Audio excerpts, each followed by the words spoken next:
What's up, people? I keep this closed.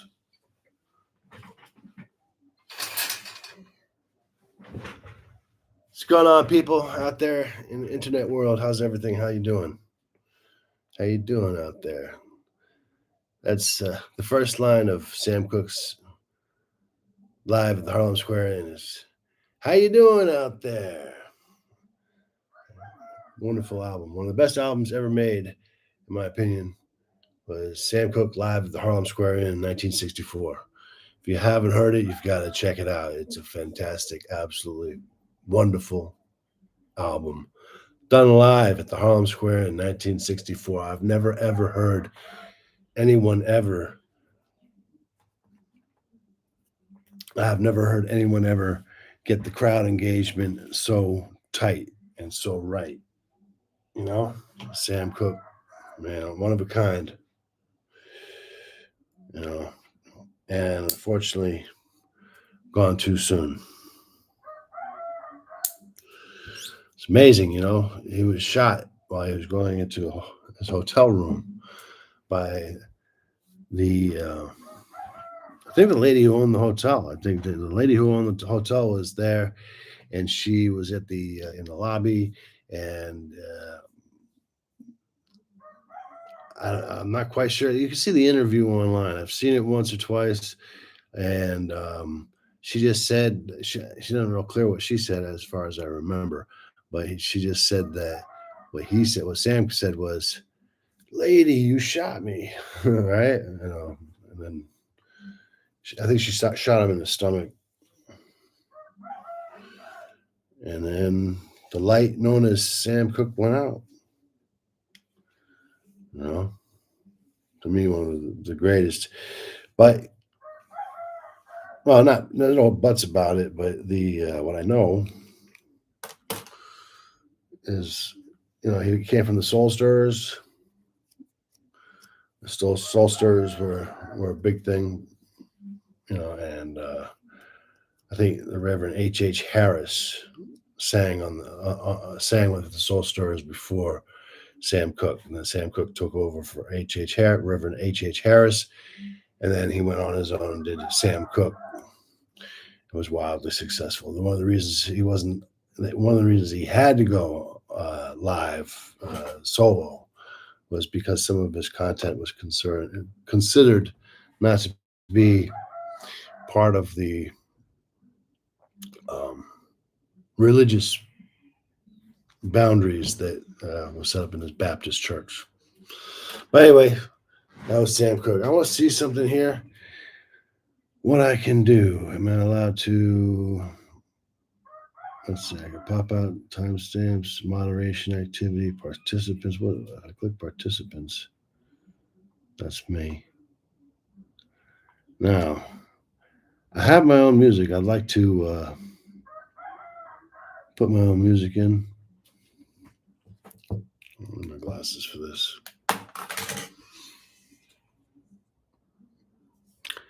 Edit. So I have tough decisions to make, and I wanted to talk about them. And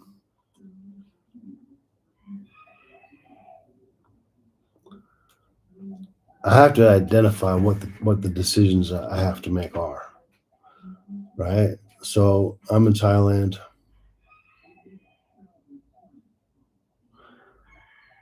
Oh, a second. I think I can play my own music, right? Why wouldn't I be able to play my own music? Let me see here. Hold on a second. Let's see. I want to see if it gets flagged if I play my own music. You know, music that I made that I posted, content here, and here we go. All right. People seem to be liking this one. I got another comment over here too. Anyway, all right, let's go. Let's go over here. Bing. I don't know if you can hear that. Can you hear that? That's my song. I wrote this song, but I put it in. I mixed it, with AI, right? So Mhm.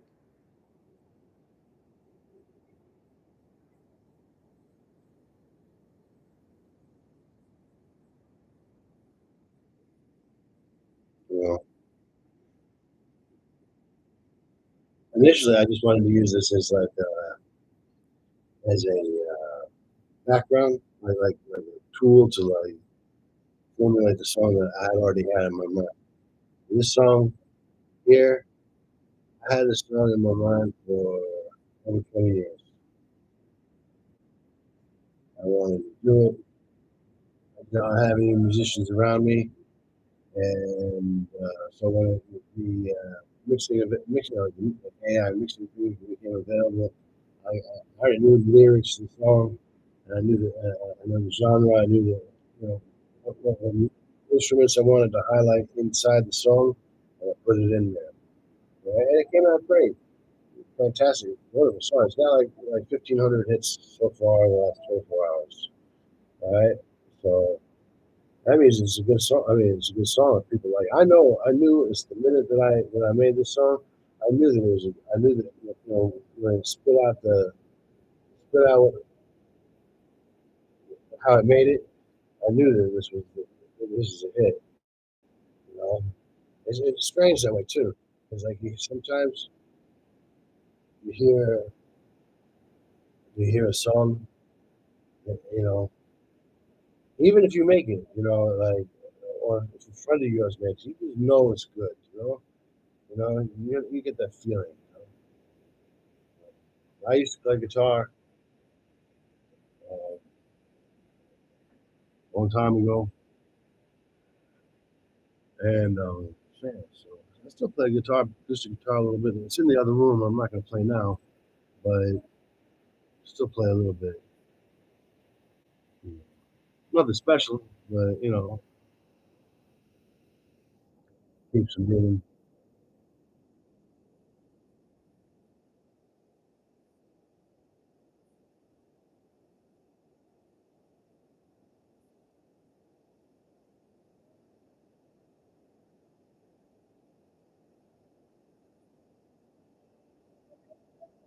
Let me know if you're in the chat and you can hear the song. Let me see. I look up here.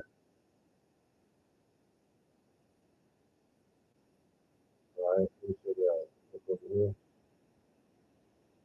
I want to see. Okay, I can check it myself, right?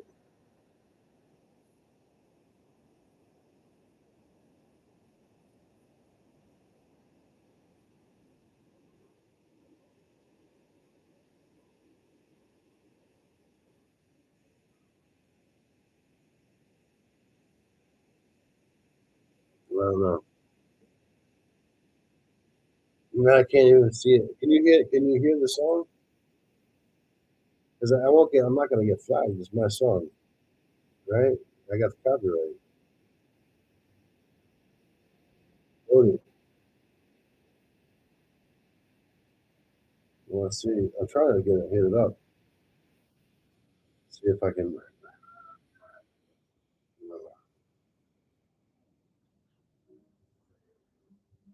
Maybe I gotta wait. Maybe I gotta wait. Let me try to put it up. Put up another one.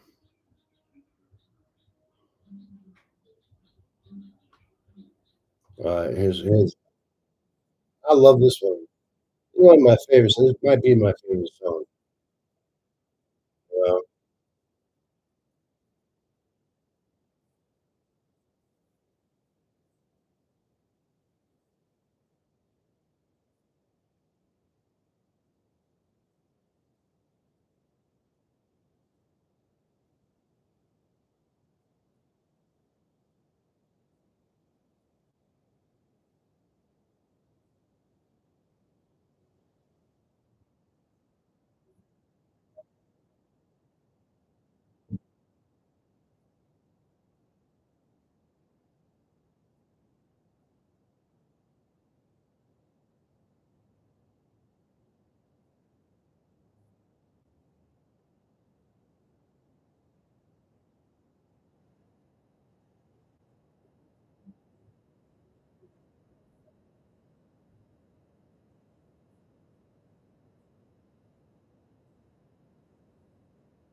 Yeah, live in shows. I mean, we're definitely in the live, right? Audio, right? Edit, customization, anyone, live stream, message, redirect, trailer. Shows a great way. Share peaks, sneak peek, your viewers excited. Add a 15 to 33 minute, 50 seconds to 3 minute upload for people to watch to your. Okay. All right. I'll put up something.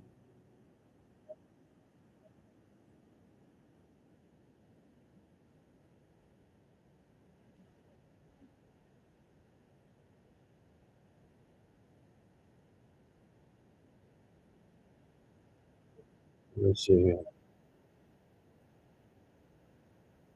How about this? Search. We'll put up.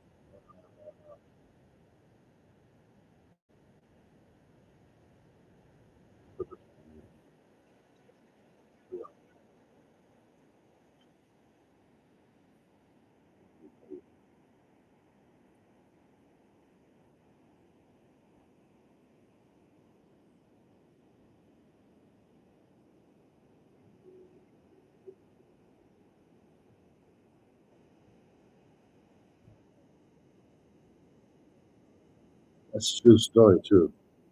The whole song is a true story.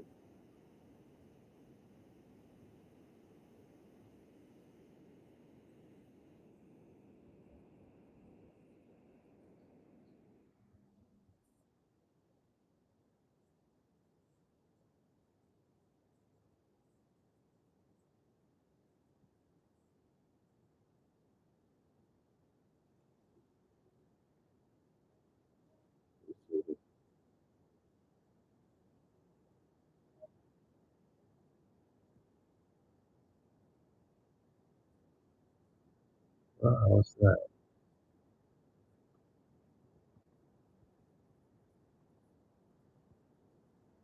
Matching. Like I got matching other songs. But why can't I put in that song?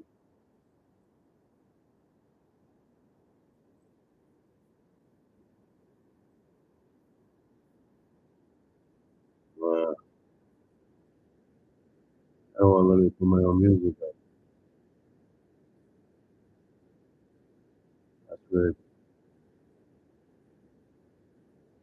Yeah, man.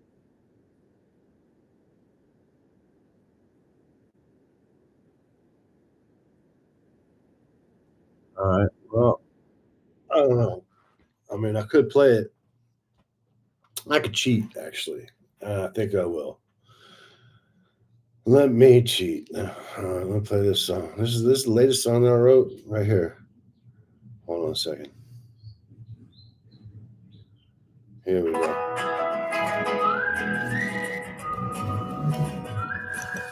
Probably could just hear it like in the background.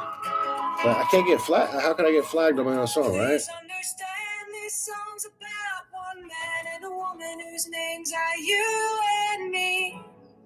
And it was you who found me. I was looking for a friend when you found me. And you so happy with you could last forever.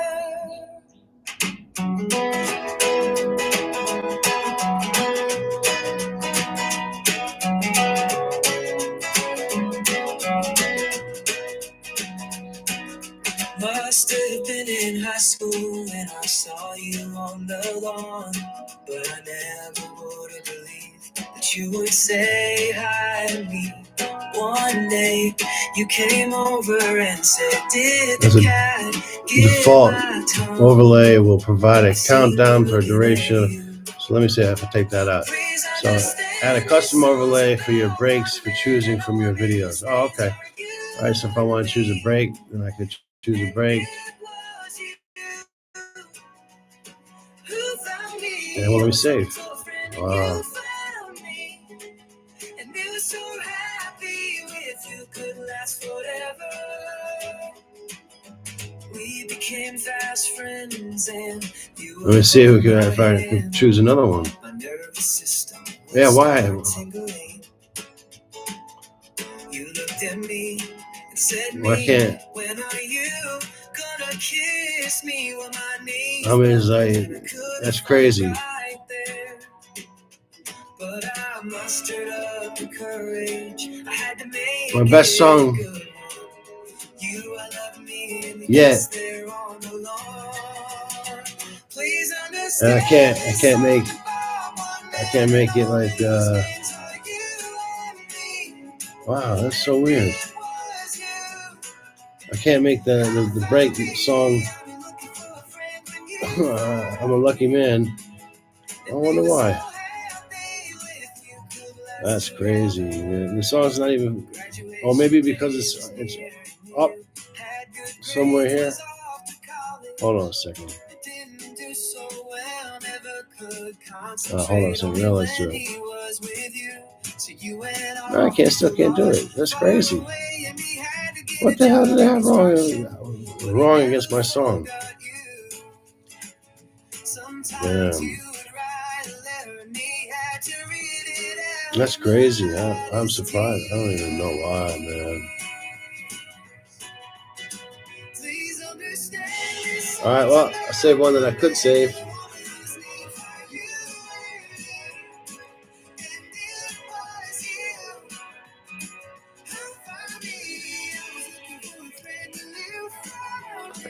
Yeah, man.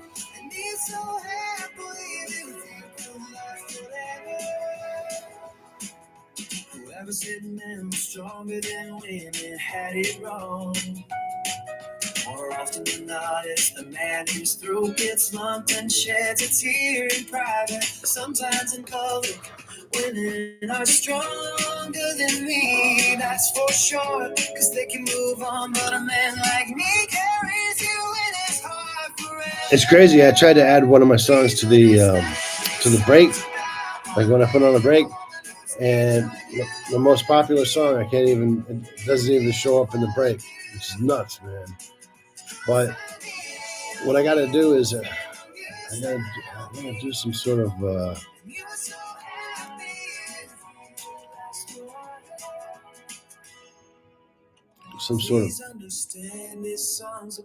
kind of I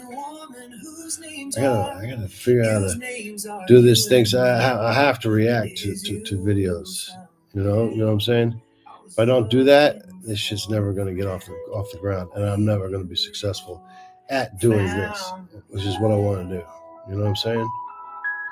So that's crazy. I'm so surprised that it wouldn't let me do it. But I mean, I can play it over here. What are they going to do? They're going to give me copyright infringement on my own song? I don't think so. They tell you to make your own songs. So I made my own songs. What if I still give the young poker player? You know, I made my own songs. So why can't I play it? You know what I'm saying? All right, here we go. This is the one we've all been waiting for. The one that's doing the best right now. So I'm going to play it and let you know that the whole song, every song I write is autobiographical. You know, every song. You know, I have no qualms about the way I did it. Let me tell you something. People write songs for other people all the time. If not, you look at like Kurt Cobain singing David Bowie's song. David Bowie wrote the song, Kurt Cobain copied it, right? So I wrote these songs, you know, and I'm using the tools that are available to me to make my dreams come to reality, right? I would very much be happy if I had a band right down the block. I got enough room for a studio, but there's no musicians around me or anything like that. So I have to use the tools that are available, and maybe someday, if I'm lucky, it'll get picked up. And you know, we can iron out the kinks. There's still a lot of kinks in the song that I would like to see worked out. You know, like some transitions and stuff like that. And some of the octaves has got to get changed a little bit. That's what I'd like to be able to do. I haven't had that opportunity just to do it yet.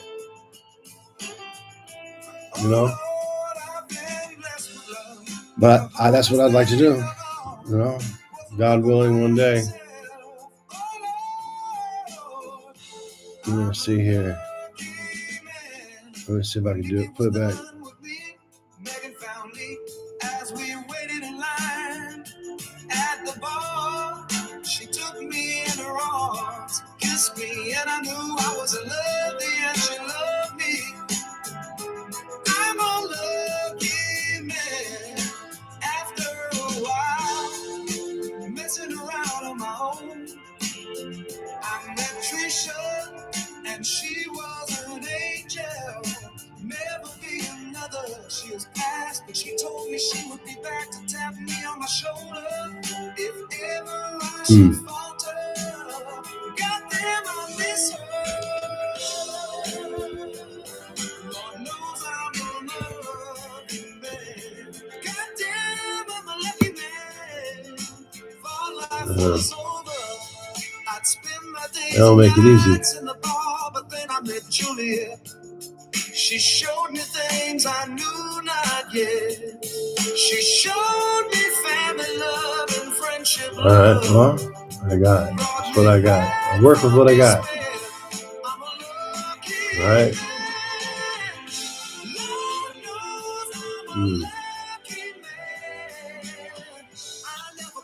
I don't know.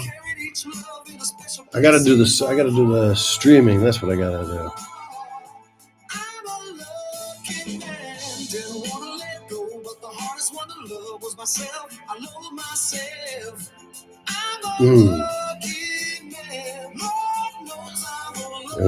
I'm trying to put my own song on a soundtrack, a backtrack, whatever, background music.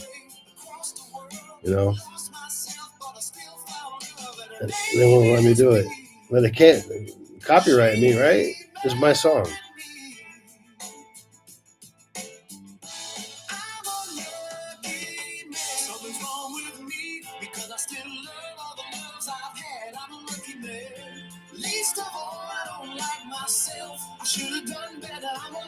Hey man, I appreciate you, Ray. I'm gonna have to put my glasses on. I was trying to pretend like I don't have glasses, but I'll put on my glasses on here right now.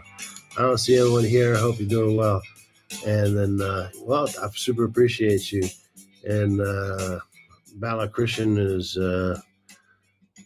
bombing the chat, but that's all right. Go right ahead. Have fun. So anyway, that was my song. I'm a lucky man. And I was trying to put it up as the break song. So I'm going to put up another song that I wrote. And I'm going to get some put it in the studio with some musicians and hopefully get that ironed out the way I want, everything the way I want it ironed out properly. But all right, so here's one. This one's a little bit of a fun song. That's a comma. So that sounds like Hawaiian, right? Thank you, brother. I appreciate you. And thank you, Hawaiian brothers. I hope you get your island back, to be honest with you. I wrote this one too, right? This is, my daddy was a drunk. My daddy was a drunk.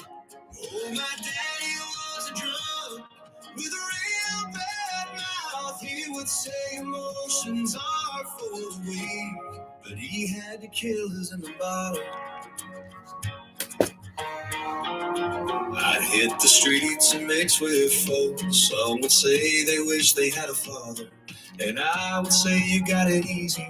I gotta live with that motherfucker. Oh, my daddy was a drunk with a real bad mouth. He would say emotions are. Appreciate the hearts, brother and sister, brothers and sisters.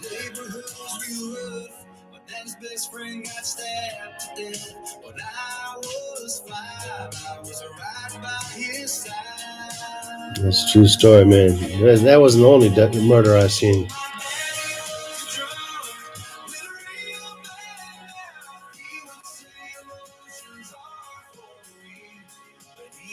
Yeah, I appreciate you, brother. I appreciate you. All my songs are autobiographical. You know, everything that happened. You know, I didn't even put half the shit in there. I know a lot of people had hard lives growing up and stuff like that. You know, so. Didn't understand how a kid could be so traumatized and unfocused, and they put me on rhythm to calm me down.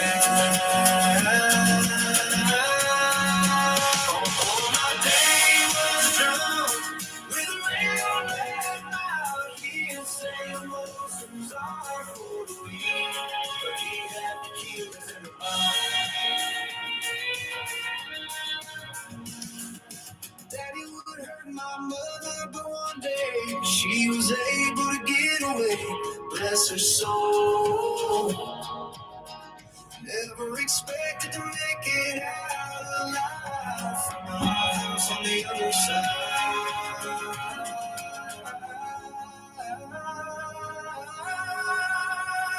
Oh, my daddy was gone with a real bad feel the same emotions are for me, but he had to kill this in the body.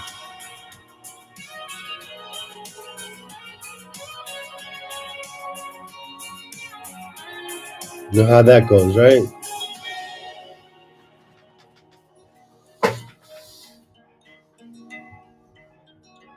I like that song. It gives me a little satisfaction and relieves some of the pain that it caused. But you know, my father was a very famous, semi-famous author. You can look him up, L.J. Davis. He wrote, I guess, the most popular book that he wrote. They got republished in 2000. Something in the 2000s was called A Meaningful Life, and that was about what that book that he wrote was about was him coming from Idaho to downtown Brooklyn in the 60s. And he ended up buying brownstone, right, for $16,000 in 1964, right? They had already had one son, which was my brother, right? They put him, he got sent straight private school and stuff like that, right? But the neighborhood wasn't very good. They used to call it Little Korea, like after the Korean War, because there were so many abandoned buildings on the block, and just there was like shooting galleries, you know, people injecting heroin. Heroin was big back then, and then there was also people getting shot and killed every day. I mean, by the time I was like 12 years old, I mean, I seen like 7, 8 murders.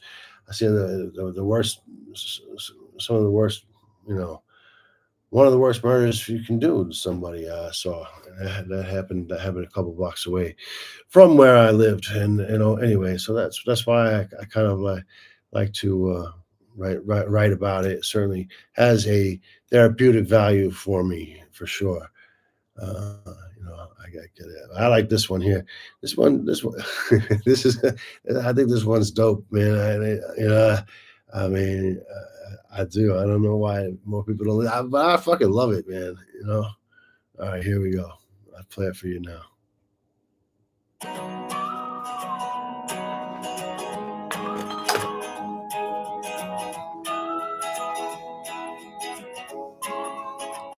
I'm here before you to testify. It's a lie, and they say there's no room for a white boy in a black world. So much to know. I don't know if you were here before in the chat, but all these songs are autobiographical.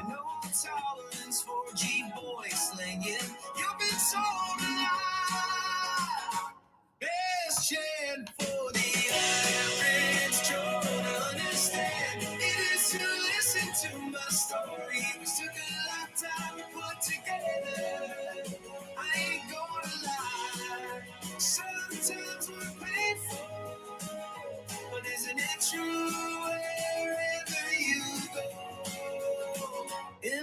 public school, kids would laugh and call me a white boy. I feel really guilty, but I get mad, so I had to learn how to fight and get respect. This wasn't a world welcoming white boy. Best chance for the average Joe to understand is to listen to my story. I don't know why somebody would do that shit.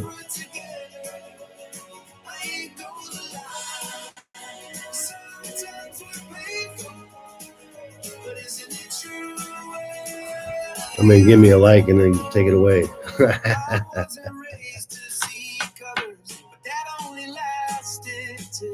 Age 13 when people started talking smack, letting me know they wouldn't have my back. Here I was, a white boy, didn't see any white folks.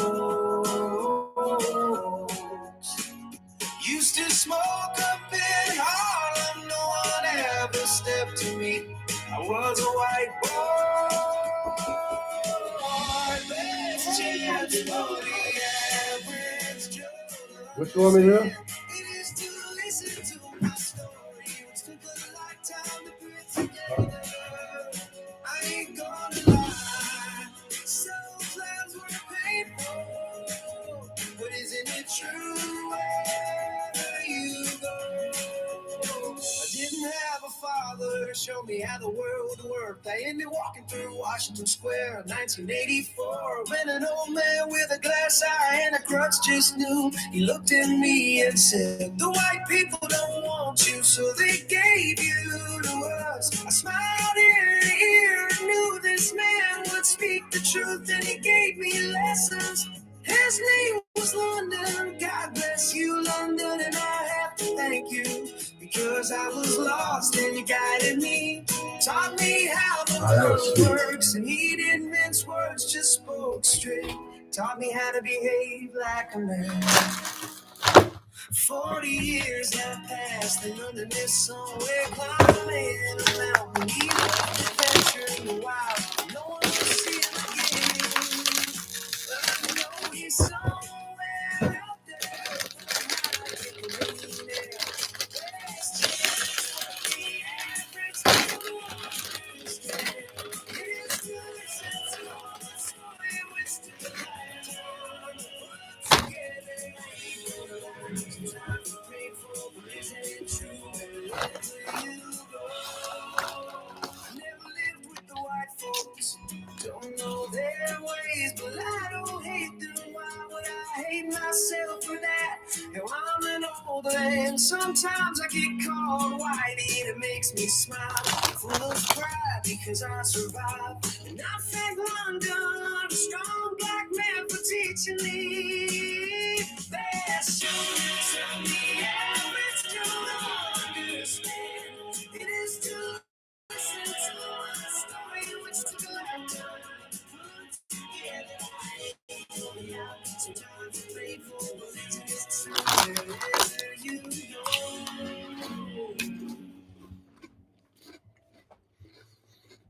That's one of my favorites. I made that yesterday. I mean, I made all these songs like the last 20 years, 25 years. All these songs have been running around in my head. I just got finally put this one to paper, which is, it still needs work. I'm still going to work on the song. I'm definitely going to work on the song, make it better, or at least to like what I want it to sound like.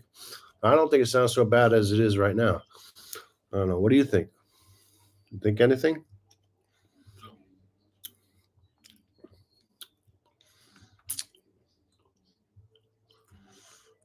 This is crazy. We got this one. This song. This is literally the first song that I've been writing. It's 28 years, right? Is the name of the song, right? But it's not 28 years, man. I mean, like that I've been writing it for the last 25 years, you know. And I finally put it to paper, and it was a very difficult song to write. Very difficult song. Material is very hard for me, you know, because it changed my life, you know. So I'm gonna put it on here and see.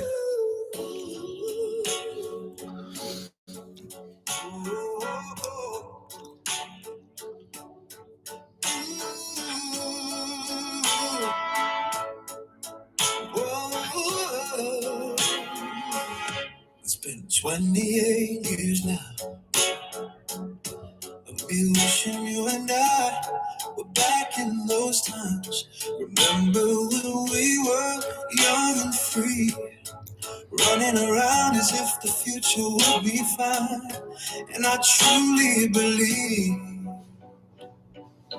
one day you'll marry me. It's been 28 years, and a day has gone without me thinking what went wrong. It's been 28 years, and my heart hasn't stopped crying, even in my dreams. I wonder why I didn't see the signs. I was a fool. Never knew how much I needed you. The good times we had showed me another world. I've never been so happy as I was back then. I owe it to you. You opened my world, and I miss you more than anything. My life is stuck way back when. It's been 28 years, and the day is gone without me thinking of what went wrong. It's been 28 years, and my heart hasn't stopped beating, even in my dreams. I wonder why I didn't see the signs. I was a fool, never knew how much I needed you. I'll never recover. I wish I could forget you instead of being haunted morning, noon, and night. It hurt so bad, all the friends we had. Now I'm all alone and asking myself why I should have been better, and I know it's been 20 years. And that day has gone without me thinking of what went wrong. It's been 20 years, and my heart hasn't stopped crying. Even in my dreams, I wonder why I didn't see the sign. I was a fool, never knew how much I needed you.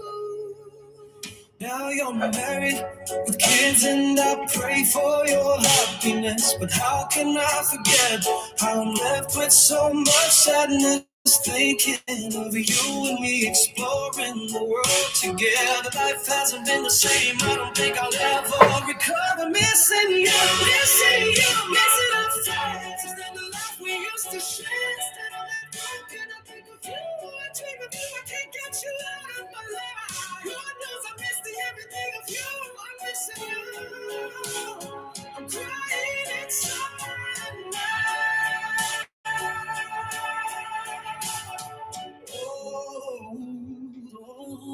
I miss the everything of you. Yeah, man. No, that song been in me for more than 20 years. I used to go to sleep like I used to think about it during the day and like shit that happened, and I go to sleep, right, and I'd have dreams like I was back there, at that place at that time with that person doing this and that and whatever, and I used to dream about it, right, and that dreams didn't even stop coming, for more. I mean, I still have dreams, today about past times. And I guess like maybe everybody does, but I mean, those are my dreams, so that's the only ones I can talk about. I can't talk about other people's dreams because I'm not inside their head. You know what I'm saying? But man, yeah, that was a rough one, and it still is rough. It still is rough today because like at certain points in your life, you have certain expectations of yourself and expectations of. I appreciate you, brother. I appreciate it. I super appreciate you. You have expectations in life, and like it could change in an instant, and that's what happened. That's what happened to me. It just changed in an instant, right? And you know, it's just like one day I had all these friends and everything was great. I had family and I had friends and I had I had it going on, you know. And then just one day, one bad day, I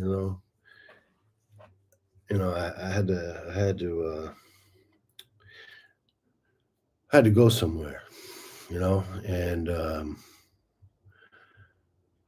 it, by the time by the time I got back, it was all over. So, what you gonna do, Magoo? Right? What you gonna do, man? That's all I gotta say about that, man. I can say a lot more about it, actually. I mean, if you want to know shit like that, I'd be happy to tell you. But that shit was haunting me forever. No guarantees life can drastically flip in a second. I know about it. I hear you, brother, man. You definitely can, man. I mean, millions of people know it, right? I mean, like shit could happen, man. A bomb could just like go off outside of your house if you in a war zone, and and like all your family's dead and you survive. I mean, that would suck, right? That would really fucking suck. Or you could be like living in a regular neighborhood, you get locked up for something maybe you didn't even do, you know, and forget about like even if you didn't do it, everybody knows you got locked up, and they got that scarlet letter. You're gonna get that scarlet letter on your name. Nobody ever forgets. They don't forget. You could try to pretend and stuff like that, but whatever. I mean, like, you're right, Buck chasing. You are definitely absolutely 100% right. I mean, life could flip in a second, man. You could cross the street and you don't look the right way. That's not. I wouldn't say your life would change. Maybe your life would end, right? But you know what I'm saying. Living in a war zone actually so cool. So yeah, that's kind of, yeah. But I mean, like, but we got war zones in the United States. Like in the United States, we have war zones. Where I grew up was a war zone in the United States. They're called Little Korea. Little Korea is what they used to call my neighborhood. And I can't imagine what it's like living in Chicago. But I don't think that it was as bad as it was in the 70s and 60s and 70s, and even in the early 80s. I don't think that the amount of crime that's going on was like it was back then. I mean, it's because I lived through it. I mean, and I mean, I saw 5 people or 6 people get murdered, but by the time I was 12 years old, and my father's best friend got murdered. I was right standing next to him when the guy came up and stabbed him right in the neck, ta ta ta ta, like that, and the police couldn't even use me as a witness because I was so fucking traumatized over that, right? And I mean, blood everywhere, and his name was Stanley, and he expired real quick, but I don't know. I don't even know if they ever caught the guy or whatever. I mean, I don't know. I heard it was over like some small amount of money or something like that. Something like that. But that was rough, and so like yeah, man. I mean, I can tell you even worse one. I'm gonna tell you worse one that even happened like just like a year later or something like that. If you want to know, from the UK here. Not sure why YouTube recommended this to me, but I'm here for it. I appreciate you, brother. Appreciate you in the UK, and I hope everything's working out for you in the UK. I know you guys have your own battle zones and stuff like that are going on right now. Hold on, I got to put on this background music. I put on my own songs. They're all autobiographical. So if you like them, I super appreciate it. If you don't like them, well, that's all right too. But I can't get copyrighted, right, for my own music. I mean, maybe I can, right? That would be a bitch. Oh man, can you imagine that? All right, here we go. This I'm not sure if I played this one already, but I'm gonna play it again anyway because I like it a lot. Yeah. All right. It has a little context about what we were talking about too. So I'll put it on the background. All right, here we go.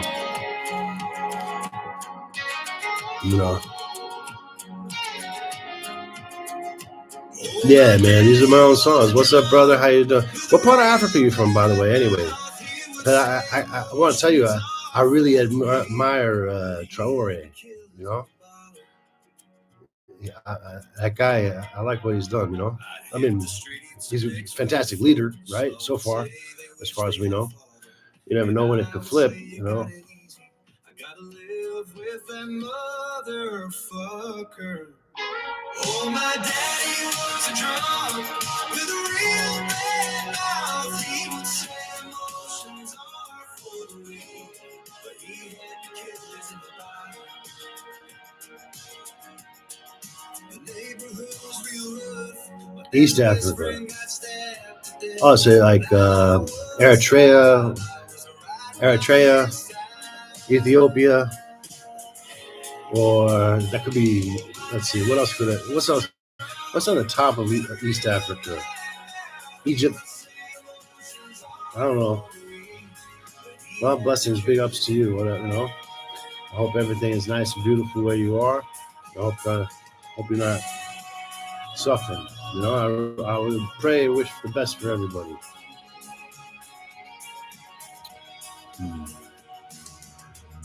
But I will say one thing though. If I was in South Africa, I'd be on a plane out of there. I know what's going to happen. you know what I mean? It's going to be Idi Amin all over again. You know, like Uganda. You know, if you don't get on that plane, your ass is. You kiss your ass goodbye. That shit's coming down the pipe. This shouldn't be there anyway, but you know, whatever. You know, that's not my business.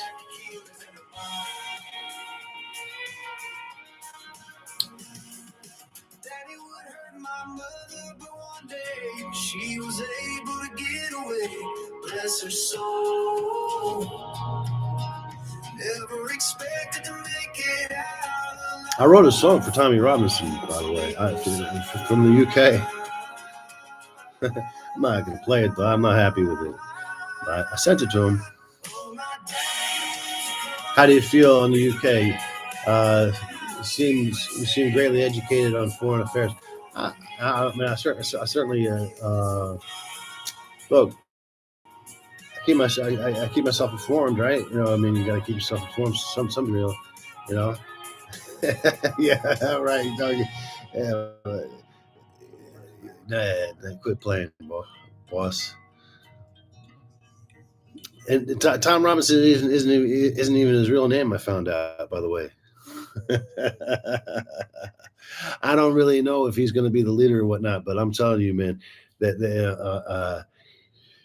the way I see it, you know, and I know about history, right? If you do know about history, then we could have that discussion. But if you don't know about history, then we should have the discussion anyway. You know what I'm saying? You know what I'm saying? If you don't know about history, then we have to have the discussion. If you know about history, then we have to have the discussion. There's no way around it, man. You know, if you don't know about the Umayyad Caliphate that went up into the Iberian Peninsula, right, for 800 years, the Moors ruled, and they ruled so well that they were actually able to go up. This happened in I think it happened in like before 800 AD, you know, and they were successful enough. So France was Charles the Hammer, Charles Martel that would stop the invading Muslims, right? But then, what are you guys talking about? We're talking about at least I know what I'm talking about. We're talking about the Muslim immigrant population invasion, and that's exactly what it is. And if anybody's going to try to tell me otherwise, I just don't. There's no reason for me to believe it. Whatever. It's a tactic. It's a wonderful tactic, by the way. I always said this is that if I was Saladin, if I could talk to Saladin right now, Saladin, he'd be saying, man, it's working beautifully, right? Saladin's smiling in his heaven because I mean, you can conquer a whole country without even going to war. You know what I'm saying? No, it's 100%. It's a plan. and the thing is that what I don't understand is that I've seen videos 20 years ago. There was this mosque, like there's an imam in London. He had like one hand or something like that, right? You know, and this video should still be on YouTube. He said exactly this. He said, I'll paraphrase what he said. He said, we're going to all immigrate to England, to the UK, overbear their social services, and then we're going to breed and outpopulate everybody. And then we're going to vote all our own officials in, and it's going to be a Muslim country. This is recorded on from an imam, in London. I think the guy he had like one hand, I think, anyway. So it's not like hiding it, you know what I'm saying? It's not being like hidden, I mean, look at that, look at that guy that raped that 10-year-old girl, right? That happened in Ireland a few days ago. That guy had been on the deportation list for committing crimes. But for some reason, the government is like so broken that he wasn't deported. In fact, he was allowed to roam the streets, and he was able to create a terrible atrocity. And to me, if you ask me, and I'll say this, I really believe this with all my heart, is that he has to be hanged publicly. He has to be seen hanged publicly, and that there has to be law, there has to be Christian law too. Listen, the Muslims got plenty of countries that want all the most Muslims in the world live in Indonesia. They got a lot, all parts of Africa, right? You know what I'm saying? They got Morocco, they got parts of the stands, Pakistan, Azerbaijan, Kazakhstan, all that shit. Yo, stay in your own fucking countries, man.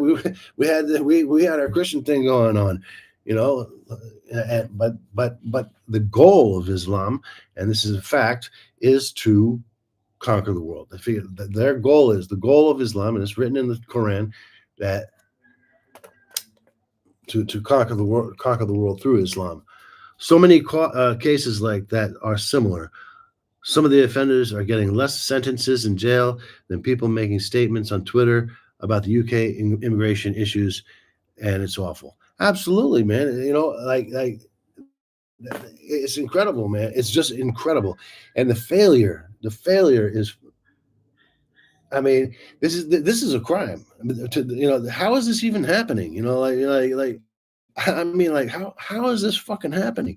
It's got to come to the point where the people have to realize they run the country. They need direction. I wrote something about that too. That was the song I wrote for Tommy Robinson was, the people run the country. They have elected officials, and those officials are greedy ass pigs who just decide to do everything the fuck they want. But when the people go up and the people speak up and they start coming, I don't need a fucking gun. They come with a pitchfork or whatever they got to fucking come. Then it's got to happen. It's going to be bloody, and people are going to die. But listen, that as humans, shit's been happening since the dawn of humankind. If I was there and I was part of it and I got killed, at least I knew I got killed fighting for something that I believed in. And you have all these people, like, because I've talked to some people and they're like, oh, it's going to be bloody and you don't know what you're talking about and people are going to get killed and this and that. Yeah, fucking people are going to get fucking killed. I'm sorry about that too. But, listen, the goal is to make the other motherfucker die for his cause rather than you die for your own. Okay, we'll try to do it like that. But if it doesn't work like that, we're going to just take the fucking kitchen sink, smash it over their fucking head and get the fuck out. I swear to God, that's the way I feel. And it's got to happen. It can't happen. You can't have like what happens in Sweden and stuff like that. It's just like incredible. And I have my line down in the water a little bit to listen to some of the brothers from Sweden and some of my people from Ireland and UK and it's getting to the point, unfortunately, what has to happen, like if you're like a fan of history, right? There has to be a major like a catastrophic event. I think that in Ireland, that 10-year-old girl having that problem, I think that 10-year-old girl is the catastrophic event that's going to, because if you saw yesterday what was happening, they're not putting up with it, and I hope and I pray that that catastrophic event is the flame that lights the wick to set that fire to that powder keg, because that's a powder keg. And I want to see it. I swear to God, I want to see that guy who did that to that 10-year-old girl. I want to see him hanging. I want to see him hanging from the gallows. That's the only way there's going to be peace. But not peace. There's not going to be peace, first of all. But that's the peace about that little thing. That's the only way, right? I want to see him hanging from the gallows, right? And then we're going to move on and find out, what we got to do. Just keep doing what you got to do. I mean, it's no way. There's no way you're gonna. What are you gonna do? You're gonna put him in jail, in Broadmoor. Put him in Broadmoor. Crazy. Oh man, that's crazy, man. It's so crazy. It's like I can't believe. I still can't believe that it hasn't come. That people haven't formed their lines. And another thing that I really want to implore upon people like Tommy Robinson and whatever. I don't know who the leaders are, but there has to be leaders, and they have to go talk to the captains of the police department. They have to talk to them and listen. The policemen are doing the job that the government tells them to do. It doesn't mean that they agree with the government. Maybe they might even want to join. I believe that they want to join. They want to join. So you got to talk to the captains, and when that happens, when that migrant immigrant place facility that's holding those criminals who are going around in the rape gangs and stuff like that, watch the police all just step aside. This shit happened in India. This is a true story. There was a man had a gang, and he went around raping women for 10, 15 years. I forget. I don't know exactly how many years it was, but he was doing that, right? And he had a group of people, his gang, whatever. But they didn't rape. They weren't part of like the sexual assaults and stuff like that. But two of them, that guy and one of his accomplices for robbery, got taken into court. This is a famous story. They were handcuffed together, right? When they got in there in front of the magistrates, right?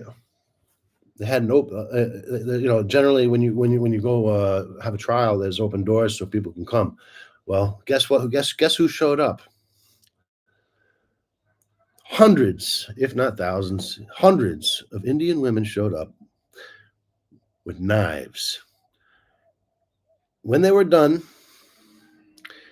the man that was handcuffed to him was untouched. And all that was left on the other side of the handcuff was a man's hand, because they'd cut that guy into a million pieces. And that guy had been doing terrible things to women in India for years, And guess what? No charges were ever filed against the women, because we are the people, man. You can't forget that we are the people. We are the ones that are actually in charge. You just have actors who, get paid a lot of money to actually backstab their own people and be corrupt and stuff like that. Put the gavel down and make up their own rules and stuff like that. And it's our own fault. In a way, it's our own fault, because we just elect them, put them in office, and hope for the best. And it's just got to be enough, man. I know, like I don't really hate anybody, I don't. But they're England is for the English, Ireland for the Irish. There's a statistic that they say that Italy, in 150 years from now, there will not be one Italian genetically DNA Italian left in Italy with all the immigration that's going over there. The French got to get their shit together too, man. They got Calais, coming over on Calais. They got the people throwing down the branches on the road, hijacking people and stuff like that. Supposedly, just like peacefully trying to immigrate, whatever. They're not peacefully immigrating, okay? They're not doing it. They're not getting jobs. What their whole purpose is to weigh down the social services and all the government things and weaken the country from within. And that's exactly what it's about. If you don't know that, you got your eyes closed, and I've seen videos also on Germany too. I mean, Germany was the first ones. I think they were the first ones to make this mistake somehow, like with this immigration type of shit. Look, I got nothing against anybody, any person, black, white, yellow, purple, red, or whatever, but Ireland is a country with Irish people. England is a country with the United Kingdoms is the United Kingdoms with people who've been living there for thousands of years. Italy, I thought they had Italians living there. France, what happened to France? Forget about France. I don't even want to get into talking about France. France is what can be said about France. But Spain also, like Spain right now, like they're not they don't want people coming in, and there's big protests and stuff like that. There's just protests all over Europe, and anyway, so what I was going to say that was I've seen videos where immigrants are attacking, and I'm going to have to use the color phrase, because a white woman inside of England, in London, being attacked by brown-skinned people. What's this? Croatia, Montenegro feel very traditional. They might last a bit longer. Well, Poland's going to last longer, I can tell you that. Look what Poland did. God bless Poland. I mean, they locked it down, and they have a shoot to kill on directive for anybody trying to cross over their borders. And it's not in the news. It's not an outrage or anything like that. They're not trying to take anybody's land. Look, I mean, I'm not going to get into the Israeli Gaza thing, because that's, well, I mean, I have feelings about that, which are not favorable towards anybody, but anyway, you know what I mean? But,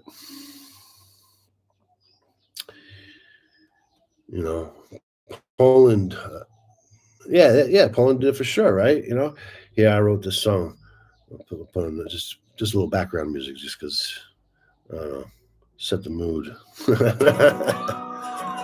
But yeah, man, something's got to happen, man. If it don't happen, then the people have to rise up, and the people have to do it, and whoever's in government has to get kicked out.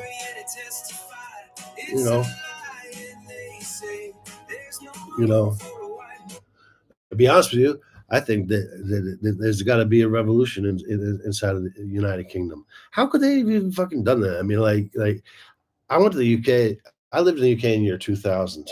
Wasn't nothing in the year 2000. I lived there for a year, and it was nothing like what I see on video. Even if I look at like videos that are not politically biased videos and stuff like that. If I just look at a video, just like some random video tour, it's nothing. Like you go over the Blackfriars Bridge. I don't know. You know the Blackfriars Bridge, right? I used to walk over that bridge every single day, man. I mean, I can't. And you know what? I kind of get disappointed. It makes me a little sick to my stomach. I wish I wasn't 55, because if I was younger, I mean, I could do it now. I just don't know if I could physically do it. I ain't putting up with this shit. I don't care. You could throw me in jail. If I get thrown in jail, maybe the movement gets stronger, or maybe my homies bust me out. You know what I'm saying? And we're gonna really do this thing, just like they did with the was that famous the Bastille, do it like the Bastille, fucking smash that motherfucker down, smash it all down. And I think that they got a real problem, and the royalties got to step in. They got to do something, man, because these people you got in the government's no good, no good, no good, and you can't allow this. How do you allow this? How do you allow the backstabbing of your own people? It's crazy. How do you send troops to another place? How do you send troops to go to wherever, when you can't even have your own country, your own? It's crazy.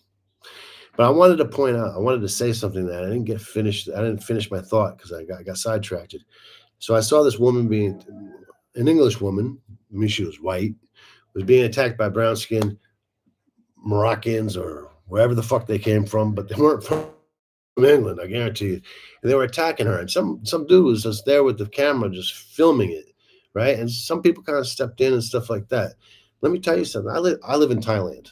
I'm an expatriate. I've been living in Thailand for over 20 years. If I, just by myself, ever went out and I attacked a woman, I would be lucky if the police came. Okay? I would be lucky if the police came because I would probably be killed. In the UK, they don't do nothing. They don't even lock them up. Nothing. This is traitorous events. This is like akin to being a traitor to your own country, and to your people, and it's got to stop, man. I mean, if it don't stop, well, fine, they give up. But if I was there, if I was back in the UK, man, I'd stand on the and if I had some boys, this is the time that I need the Cray brothers. You know what I'm talking about? I need the Cray brothers right now. I got a job for them. You bring all your boys with you, and we're going to stand on one side of the Blackfriars Bridge, and the other part you're going to stand on the other side of the Blackfriars Bridge, and we're going to make sure that this shit is all right. Unfortunately, the Crays are pretty crazy, but we need them. We need some thick skin, leather necking, strong killers. You know what I'm saying? Because if we don't have our own killers, they got killers there that are willing to do the job on the other side, and they're doing it: raping, killing, murdering, stealing, threatening, scamming, and they're doing it all fucking day long. I swear to God, man, I don't. My heart goes out to people, man. I don't even know. I to be honest with you, to really be honest, how is this guy not this guy who did this to the 10-year-old girl? How has he not been broken out of jail and hanged? How? Can you tell me? They know where he is, right?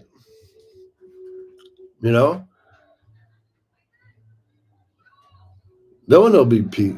There will never be peace for that child, and there will never be peace for that family. But scientifically, is proven avenging deaths, avenging with capital punishment, avenging with death, is a way that human beings, are able to move on. This is a scientific fact. It was researched by a guy named Robert Diamond, and it was in his book called Guns, Germs, and Steel. And if you look it up, you see it's a research fact. He was doing it in Papua New Guineans, right? So if somebody killed your father in Papua New Guinea, right, the son out there, and he would kill the man who killed his father. And he didn't have to walk around with remorse or anything like that. And they did a study about all the men who avenged the deaths of their fathers and how they were living their lives. And then they did a study of all the men who did not avenge their fathers and what their mental outlook was on life, because they had not avenged their fathers. It was much worse for the ones that did not avenge their fathers. So I know, like Tupac said, killing ain't easy, but someone's got to do it. And that's a fact, Anyway, you know, I mean, that's a fact. That's a fact, Jack. If you're from if you're from London, is the Mad Hatter still open? I used to walk by there a lot. I used to see the Mad Hatter and then walk over the Blackfriars Bridge, and then I worked in the financial district over there. So on the other side of the bridge was the financial district. I worked trading forex options and currency, but that didn't work out for me. I didn't make millions of dollars like some people do. I made pennies. It don't matter. Fuck it. You know. I just don't. I can't believe that the young men. And then I seen other videos like of older like guys who are like in their 60s and 70s, English men in their 60s and 70s, hanging out in a playground, getting punched in the face by young immigrants. How do you even allow that shit? Like if I was there, I swear, if I was there, I mean, I wish I was there, and I wish I had my boys with me because that's just you can't let that slide. You can't let it slide. And it's similar to things like in the United States where that Doge kid got beat up by 10, 15 kids, right? Teenagers. He got beat up and got a concussion, broken nose. There's pictures, blood everywhere, and stuff like that. And the judge, because only two of the offenders were caught, the initial judge gave probation to the attackers. The guy was out with his girlfriend, and they wanted to steal his shoes, his phone, whatever he had, any money or anything like that. And the judge, and this happened in Washington, D.C., you can look it up, gave him 5 months probation. But that's just like an open invitation to like say, hey, it's okay, go on ahead, go and rob somebody, go beat them up, maybe give them a concussion or some sort of PTSD or whatever. And listen, after you're done and you got the money, what you got to do is you got to sign a piece of paper once a month for the next 5 years. That's something like that. And they don't even show up for the probation. Anyway, this song here though.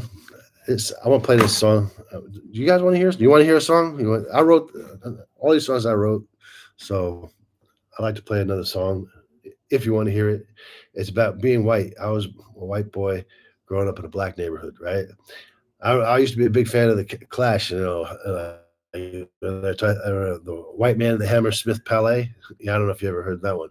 I love the Clash, but here we go. In a black world, so much to know.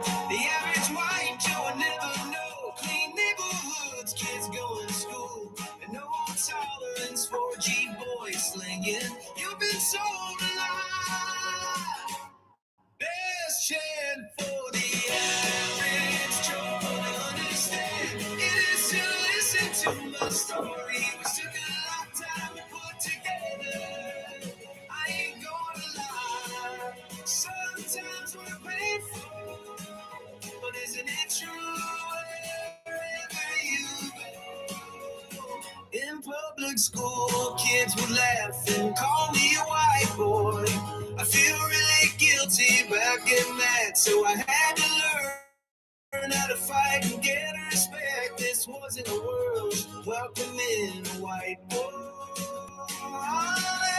Best chance for the average Joe to understand. It is to listen to my story, which took a long time to put together. Oh man, that's actually the whole purpose of this stream today. Is I got some kind of issues that I'm struggling with. A lot has to do with isolation. Let me pause this. A lot of it has to do with isolation. Like I have my wife. And we've been married over 20 years.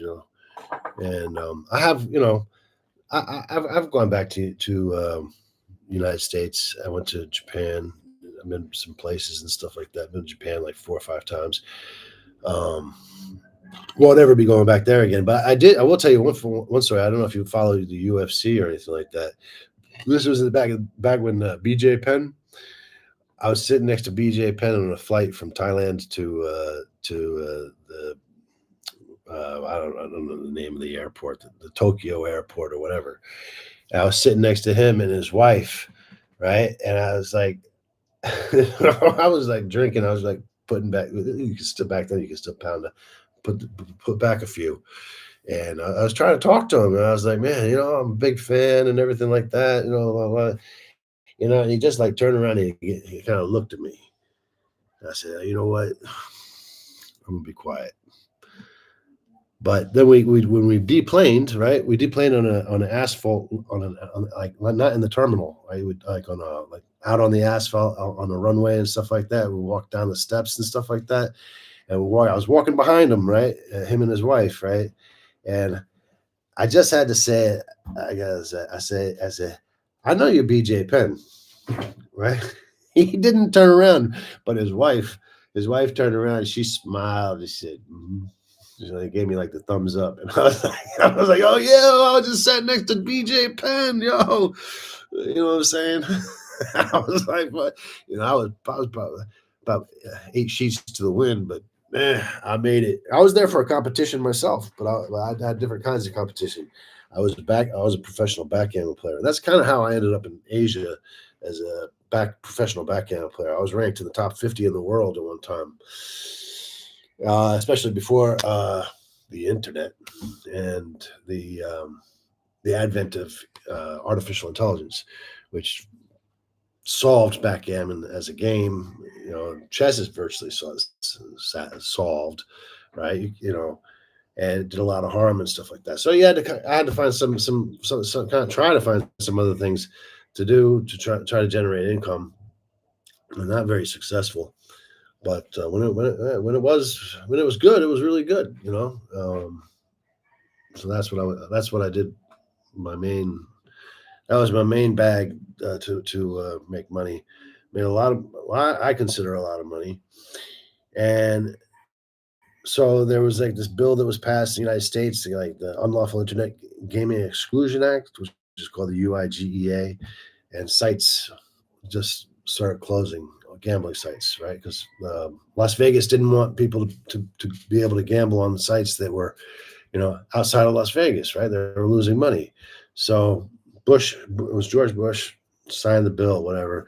And I think he signed that in 2003, but it wasn't until 2007 that the doors were finally shuttered on the majority of a whole bunch of sites. So all of a sudden, I didn't have any place to play. I didn't have, I couldn't earn a living. So what my wife and I did was we and she told me not to do it. I should never have done it. It was a stupid idea, but I found a building that I thought was cheap because it was abandoned, and I decided I was going to renovate the building and turn it into a guest house, and we did. But it cost a lot of money to renovate, 5-story building, roof, restaurant on the bottom and stuff like that, with the rooms and everything like that, and just putting up the walls and stuff like that, that's not cheap. But then you got to put beds in, air conditioners, TVs, and all that shit. It cost a whole lot of money. And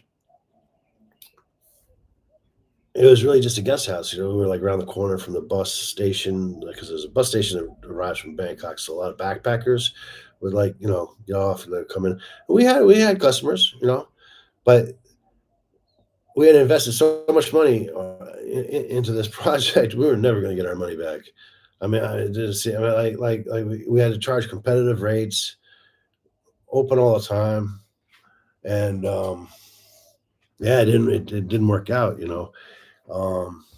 were a couple of incidents that happened there. There was one. I remember this one group. It was not a group. It was 2 guys from one of the Russians, whatever. They're from one of the Russian states and stuff like that. But they were up in the room. They were using their computers to do romance scams. So what they would do is they were like they would like chat online, out of their room, and like try to like pretend to be women, and then try to get money out of Russian or people who speak Russian or whatever, because their English was way too bad. But they would try and do that, and they had a girl up there with them that, yeah, I think they were, well, you can go figure. But anyway, one night she comes running down, and she comes running down, talking Thai. Should I do it? Should I do it? Blah, blah, blah, like, and when we go up, and these two brothers that, now that I think, I'm sorry, there were three of them, but two of them were brothers, and one guy was like kind of real chill, but these two brothers, had been fist fighting for whatever reason. I mean, like I could never imagine fist fighting with my brother, I just can't do it. I mean, I wouldn't do it. But anyway, they were fighting, and we had to break up that fight, and they were chill after the fight was broken up. They didn't fight again. They didn't continue to fight, and they just went about their business. I don't know. I think we gave them a few shots of vodka or something like that. Maybe that helped calm them down or whatever. It could have been the opposite, But anyway, yeah, so they were chill, whatever. But we ended up having to close the guest house real quick, and sold everything. And then we moved. So that was in 2007. And then in 2011, in 2011, we packed everything up and we headed north to my wife's hometown. And I needed to get out of there. I myself was drinking way too much back then.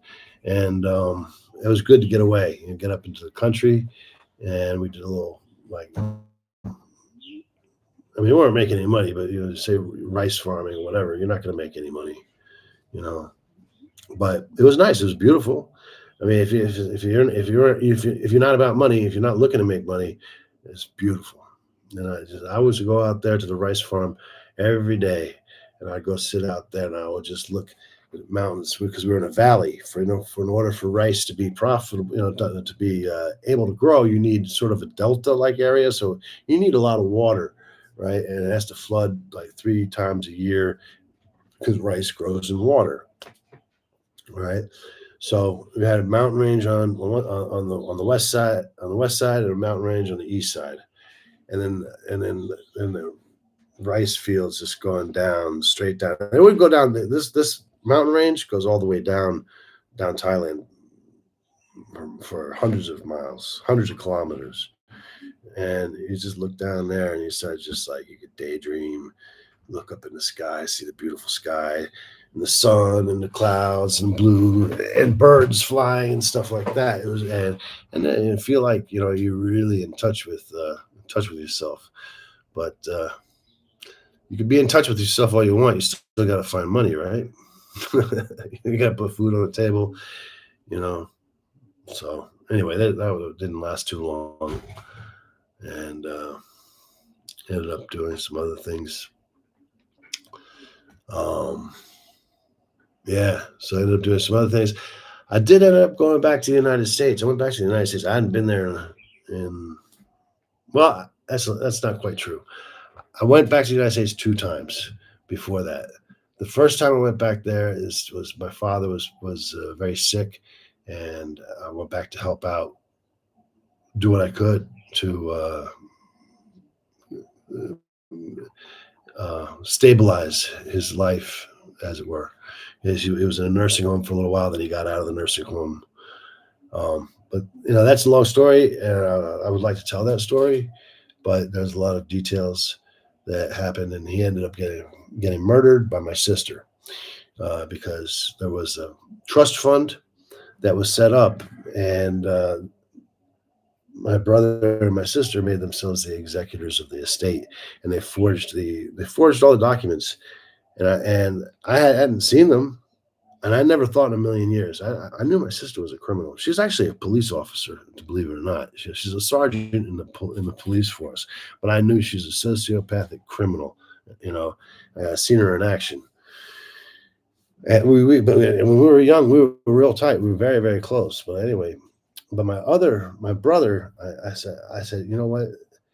So long as my brother's name is on that, I know nothing's going to happen. He never, ever in a million years would he ever betray me, never, ever do anything that wasn't in my best interest. Well, I was wrong, it was like 4 years later, my father passed in 2011. And lo and behold, the forged will, forged papers, the trust fund had already been emptied out.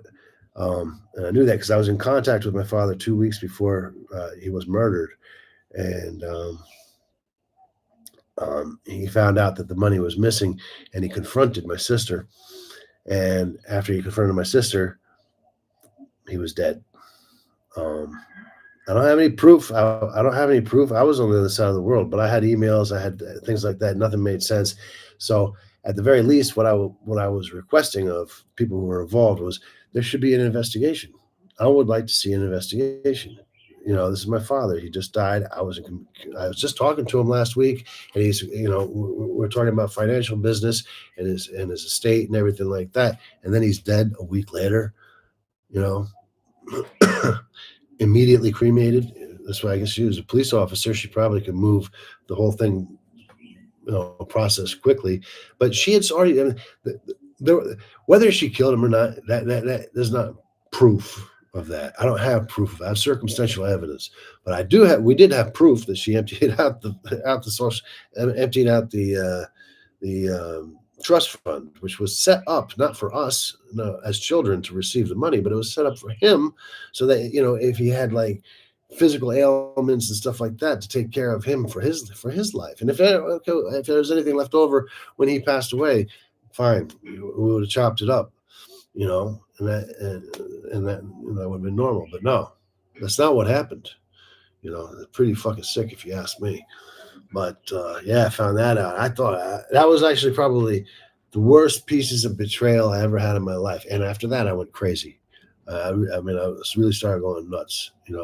When I found out my brother had actually betrayed me. He's my older brother. I said, never in a million years is this gonna happen. People were telling me before it happened, it's like, listen, Gabe, you got to get a lawyer.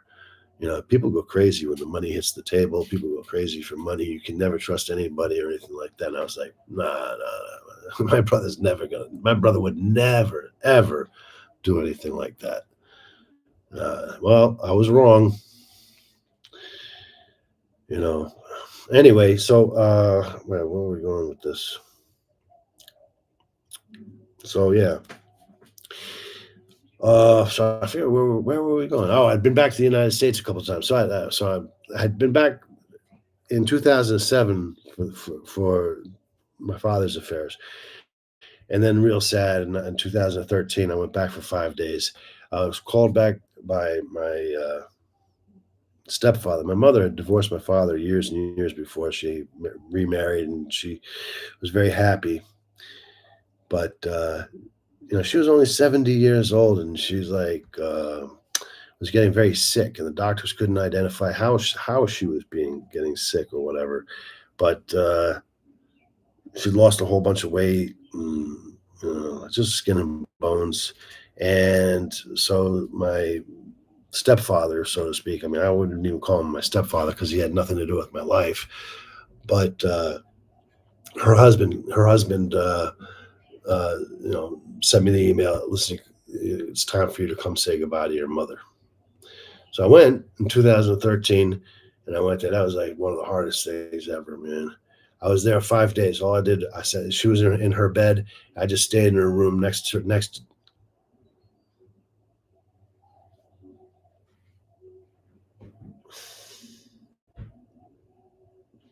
sorry.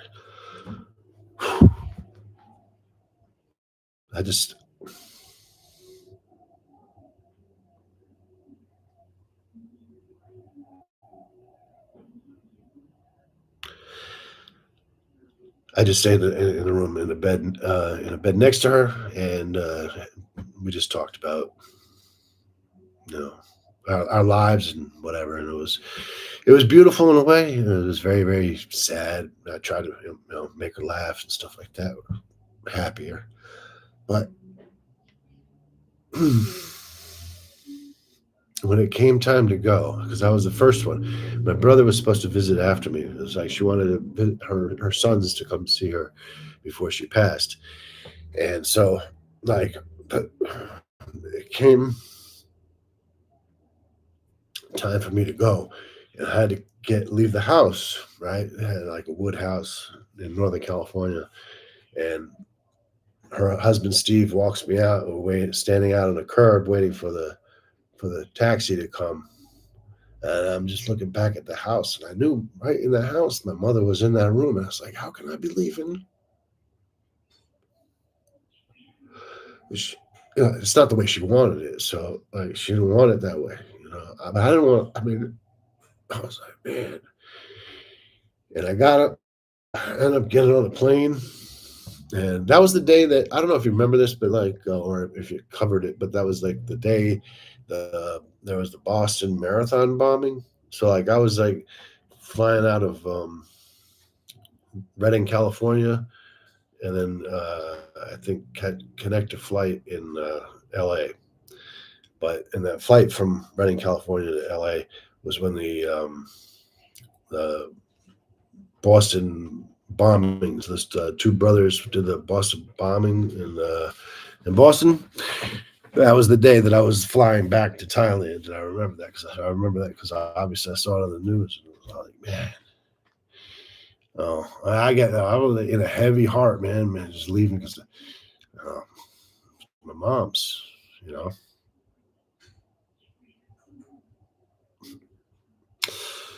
So those are the two times that I went back to the United States before I went back in 2018. I went back in 2018, in August of 2018, because I needed money.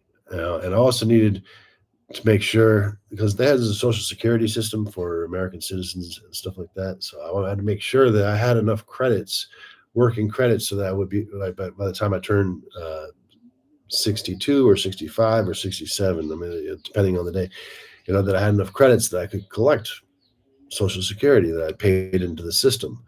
And as it was, I did pay in the system, and I had enough credits, and whatever. But I was there in the United States, and I started working as a 50-year-old man. And let me tell you something, that was an experience I wouldn't wish on anybody. If you go back, I went back to New York City. I was born in New York City.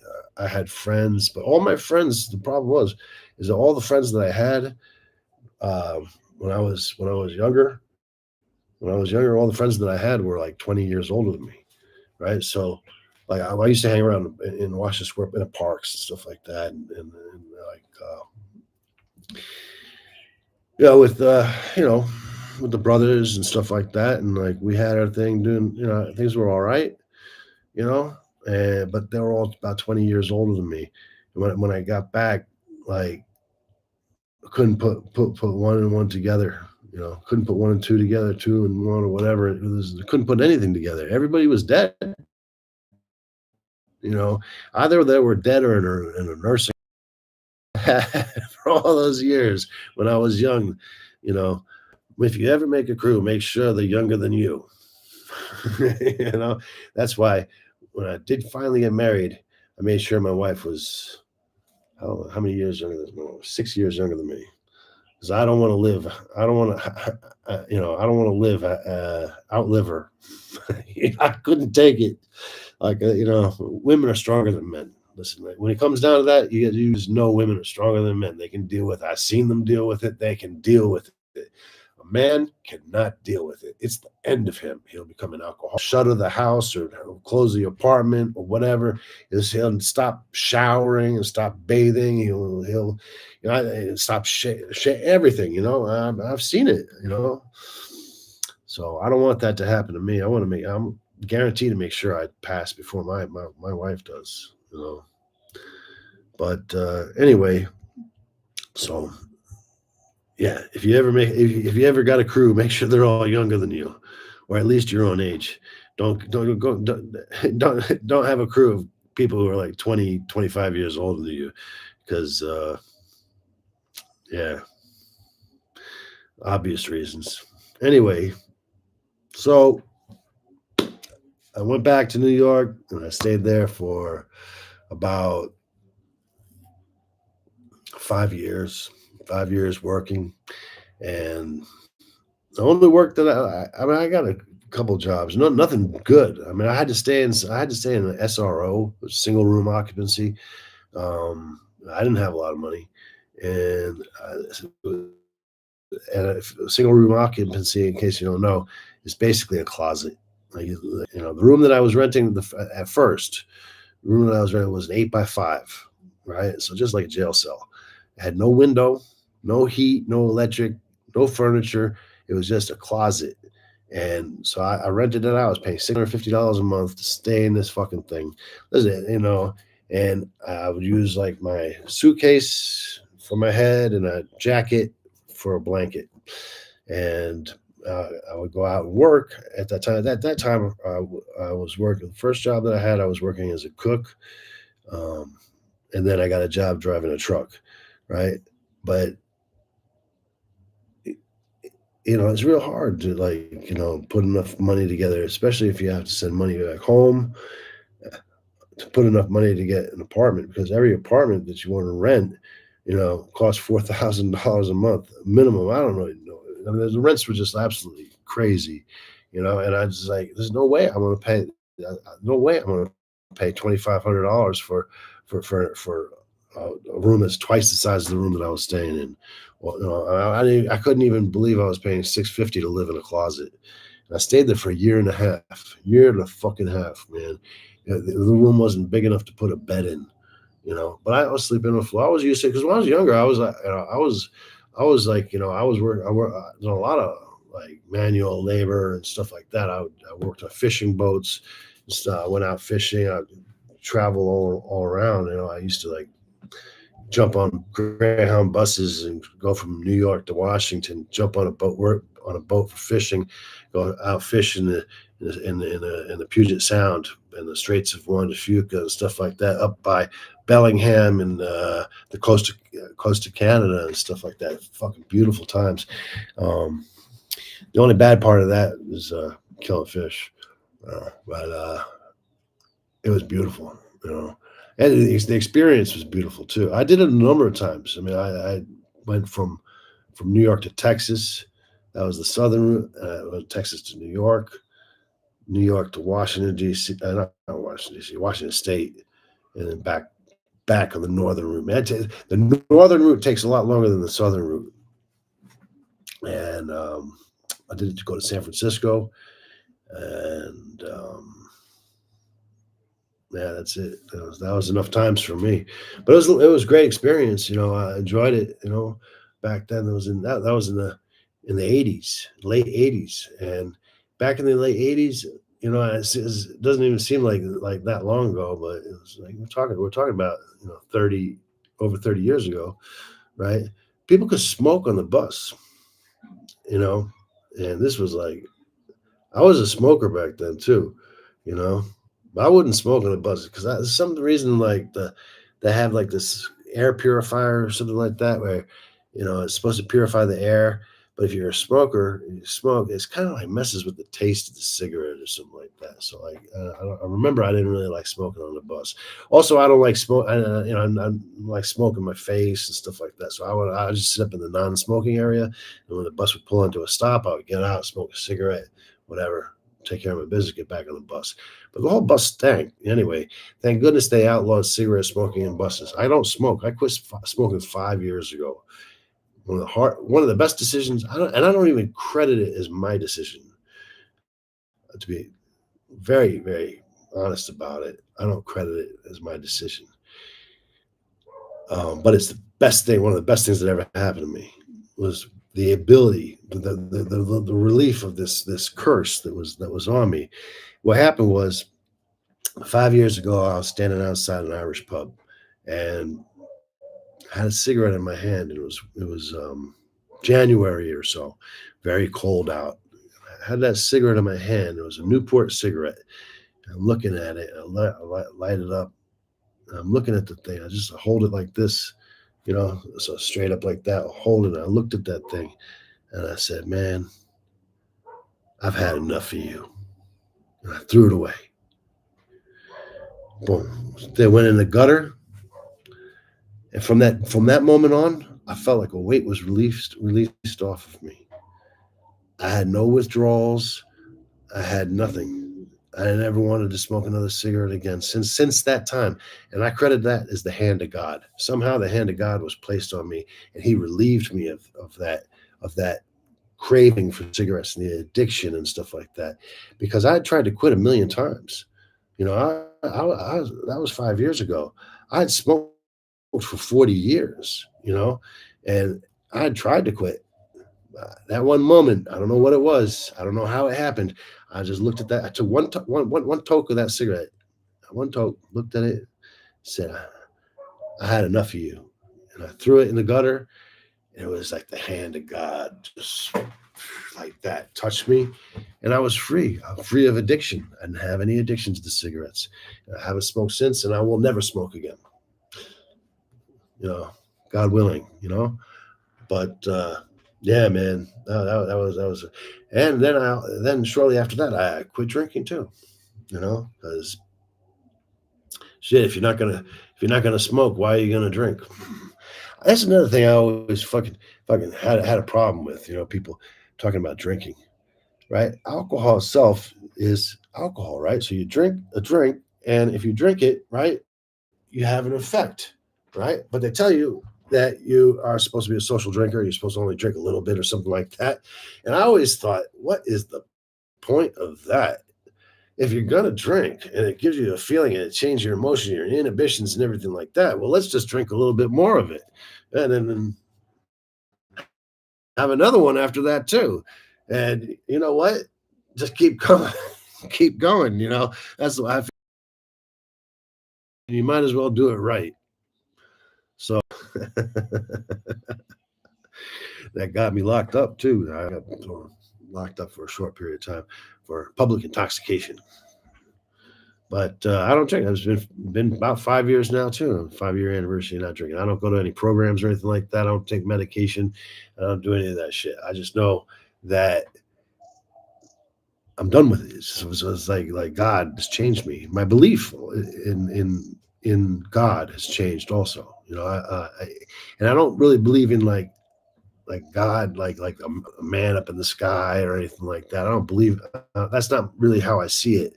I just see it as like the cosmic entity. The cosmic entity is out there, and we're part of it. Everybody's part of it, one way or another.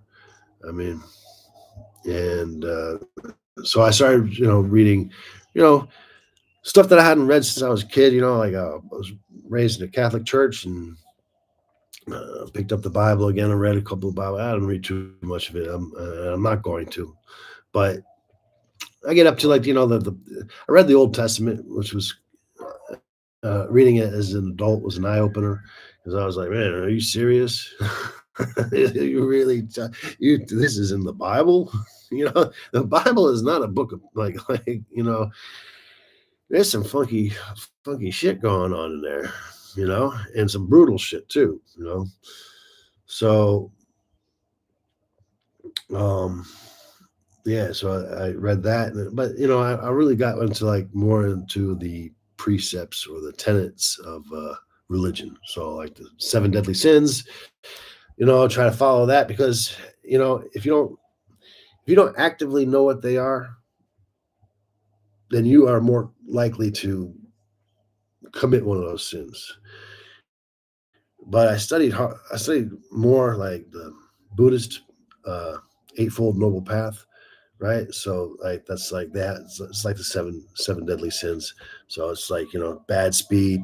Don't use bad speech. Don't associate with bad people. Don't murder. Don't be promiscuous. Don't steal. What else is there? Don't steal. No false speech. We said that one. Maybe you can help me out. So, can anybody help me out? Get the rest of them. I don't want to. I don't want to be that much closer to committing one of them. Remember them. I could look in the book. I say I got one of the books here, but try to remember. Yeah. So, no false speech. No. Does lying count as false speech? I don't know. Anyway, I just try to like live my life as best that I can to be the best person that I can be. Because that's all we can do.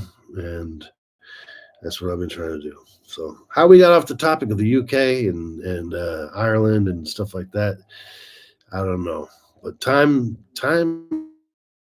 is not going to be long. I don't think it's going to be a very long time until we see something happen, because what people have to remember is the people rule the country. Just ask them. 1771 in France, what happened? The aristocracy. What happened to them? They didn't run the country. And unfortunately, that could be a very brutal model that could happen in the UK, And it happened in the United States. It happened in Ireland, I personally want to see Ireland for Ireland, and I want to see the UK for UK. That's what I want to see. The United States has always been a melting pot, so it's a little bit different, and it doesn't have as much like that Muslim immigrants coming into the United States. So we have in the United States, a Muslim base and stuff like that, and people coming over and they exercise this thing called taqiyya, which is where a Muslim is allowed to like pretend not to be a Muslim, and in order to influence political decisions later. So if it takes 200 years to convert a city, they're willing to do it. They're willing to wait. They're willing to outpopulate in 200 years. And that's something that people should be keenly aware of. They wish to have children and whatever, but I think that we will prevail. Actually, I don't think. I know we will prevail. But you got too many people who have had it too good for too long, and I'm talking about Christians. They've had it too good for too long, and they're not willing. It's very hard to get to leave your multi-million-dollar mansion, or not even mansion, your multi-million-dollar townhouse, to go join a revolution. When you got a lot to lose. But if they don't, they're going to lose it too. So everybody has to jump in, not just the poor working people. Poor working people have always been the ones to lead the charge. And as Queen Victoria once said about the poor, it's the excess population. You can look that up and see that I'm not lying. But yeah, it's always been the poor. So, and then things change. The tide turns. But you got to speak to the police captains, talk to the police captains, tell them, listen, man, we don't want to fight against you. We want you to join us, or let's stand down. Just stand down, and they will. I'm very confident of that. Anyway, I've rambled on long enough now for about an hour and 50 minutes, and I really super appreciate TR Trades. Is you a trader? Hold on a second. TR Trades. So what you're a trader? You trade stocks, options, forex, commodities, something like cryptocurrency, probably cryptocurrency. Right? All right, brother. God bless you all. Thank you so much. And each and every one of you may have the blessed and wonderful, healthy day and night, evening, afternoon, wherever you are in the world. May you all get home safely and lay your head down after dinner. And thank goodness there is dinner to be put on the table. And don't forget that 100 years ago, people used to say grace before they ate. And there was a reason why they were doing that. Okay? It's about time we remember where we came from and how we came to be. But God bless everybody. Big, small, tall, skinny, and fat. Love you all. Hope to see you in the next one. Hope the next one will be better. Good night.